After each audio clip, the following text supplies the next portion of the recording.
What's up, everybody? Welcome back to another video on the Texas Rangers report. And in this video, we're going to be going over Josh Smith's rookie debut and Eli White, who had a tremendous game last night for the Texas Rangers. But if this is your first time watching the Texas Rangers report, make sure to subscribe right now because I'm your #1 source for all things Texas Rangers related on YouTube. But also make sure to join the Discord. That link will be in the description down below. So do both those things right now. So I was super ecstatic whenever I heard the news that Josh Smith was going to get called up to the major leagues. I did a live stream on that yesterday, but it was kind of a spur of the moment thing because, he got called up. Nobody knew he was going to get called up. And I was actually at the game last night. Drove into Texas with the family, went to the Texas Rangers game, and I really didn't know what to expect. One, because we were going against the Tampa Bay Rays, who are actually 7th in the power rankings right now. They always have a good team despite their lack of spending. But also, I didn't know how Josh Smith was going to do. Obviously, you get really good prospects to get called up to the major leagues, and they don't really contribute anything right away. But that wasn't the case tonight. Josh Smith, in his first at-bat, hit like a little flare to right field for his first base hit, but he wasn't done after that. He actually scored 2 runs in tonight's game. The first one, when he reached base, Eli White hit a 2-run homer in the game to increase what Eli White already did. But also, Josh Smith hit a flare to left field. He went opposite. So that was his second hit of the game. He struck out looking, but it was pretty obvious that he has an advanced feel for the strike zone, and he makes really good contact. He's not going to be a guy that hits 30 home runs a year. Maybe somewhere around 15 to 20. That's what I think out of him. But also, he's good on the base paths. There was a play where Tampa Bay botched a ground ball, and he was able to score from second on that play. So I'm really excited to see what Josh Smith can do.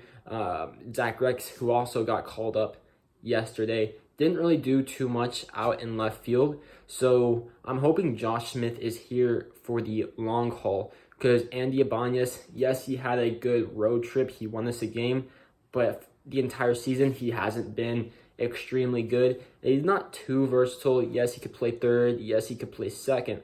But Josh Smith has played center field this year in the minor leagues. He has played third base. He's played shortstop. I'm sure if you need him to fill in at left or right, he could, as well as second base. That's something that Andy Ibanez probably couldn't really do. I mean, obviously not shortstop. Maybe he could play the corner outfield spots, but Josh Smith is just more versatile. And I was extremely happy to see what he can do. I hope he is here for the long haul. Because remember, whenever we put Brad Miller on the 10-day IL, so somebody eventually will have to get sent down. My opinion, that would probably be Zach Rex. Because if you think about it, I think the Rangers really wanted to keep Josh Smith here at the major leagues because they didn't need to add him to the 40-man roster. Like I said, they could have just called up Leody Taveras, or they just could have called up Zach Rex and been done with it because the Rangers didn't necessarily need to get rid of Albert Abreu. I think this was a move that the Rangers really wanted to do, and I think this could be a nice spark plug for the Texas Rangers. And we beat the Tampa Bay Rays 9-5. So far, the Rangers used to be 22nd in the power rankings. They moved up to 18. That was actually the biggest jump this week. But Tampa Bay is a really good team, and we've been competing against really good teams. Obviously, that series against the Astros didn't go how we wanted, but it is a good, strong start against Tampa Bay, and we have Martin Perez pitching today. I was super impressed what Glenn Otto did. Only let up 2 runs. Yes, he did let up a bunch of hard hits or just hits in general, but I mean, he's our 4th or 5th starter in the rotation. I mean, this is a toss-up between Taylor Hearn and Glenn Otto, and for your 4th/5th starter to provide that outing against a playoff team, I was super happy. And then there's another side to the story, Eli White. Man, Eli White was a big contributor in this game. First inning, I don't know how many outs I don't think Glenn Otto had any outs, but 2 men on base, Ji-Mann Choi up to bat, and Ji-Mann Choi hits a rocket to left center. And I'm like, okay, this could be trouble. Probably 100 plus off the bat. Eli White goes running for the ball, and I knew that he was going to have a chance to get it because he's just that type of athletic. But if it was any other random center fielder like Brett Phillips, who we played last night, I don't think Brett Phillips would have been able to catch that for us. Eli White jumps, he scales the wall, and it was a home run for sure. He pulled it back. That saved us 3 runs. And in a game we won 9-5. If they hit that 3-run home run, that could have been a lot closer of the game. But then Eli White goes in next inning, hits a 2-run home run to bring in Josh Smith to dead center field for a guy that doesn't have too much power. I know he worked on his swing in the offseason. Maybe it's starting to finally pay dividends. But I do think that Eli White is starting to become a regular on the team. I remember earlier in the season, the Rangers were doing a bunch of platoons. Remember, this was a home run off of a righty pitcher.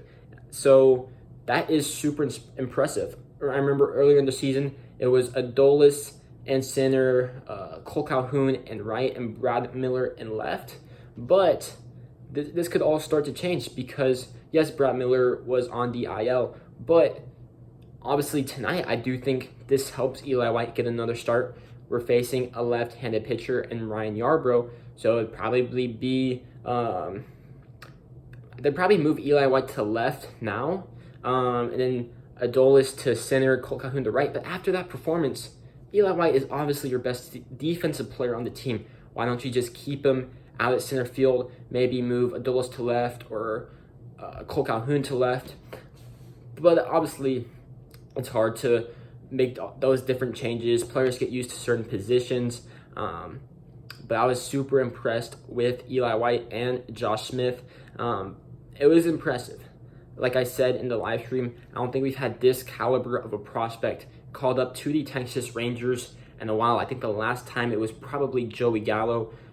However, yes, we've had guys like Andy Ibanez, who used to be a top prospect for us, or we had Leody Taveras or Sam Huff, but I never was like really too excited about those guys. One, because Andy Ibanez is just an older guy and it's taken him a while to move through the organization. And Taveras, I knew he wasn't ready. Same with Sam Huff because that was in the COVID season, so it was kind of a weird year. But this really brings back Joey Gallo vibes. And the Rangers have a bunch of prospects that will be coming up. Only a few more this year, but next year and the year after that, I think that's how strong the farm is, because we still got Colwyn that could be called up this year. You never know what happens to Martin Perez. Chase Lee, who we drafted last draft, same draft as Jack Leiter, hasn't let up a run in AA, and he looks like a guy that could easily fly to the major leagues. And then next year, I'm guessing we see Josh Young, definitely Jack Leiter, in my opinion, probably Ezekiel Duran. Ezekiel Duran's probably going to get called up to AAA pretty soon. He's been tearing it up, and I'm just super excited with how the Rangers are playing. If we were to keep up this pace, that'd be awesome, but I do need to stay realistic. I wouldn't be surprised if we were close to a playoff spot and probably didn't make it, but if we ended up making it to the playoffs, that would be tremendous for this team. And going into next offseason, knowing that you can compete and you go and acquire some more talent, that'd be awesome for the Rangers. But let me know what's your guys' thoughts on the state of the Rangers, what you thought of Eli White's performance last night. A 3-run home run robbery of Ji-Mann Choi, and then he goes in and hits a 2-run homer, and he also had a bunt single as well. And then Josh Smith racking up 3 hits in his MLB debut, the first Ranger to do that since Nomar Mazara. So take that as you want it. But if you like the video, please give it a thumbs up down below. Subscribe to the channel, and with that being said, I'll see you on the next one. Peace.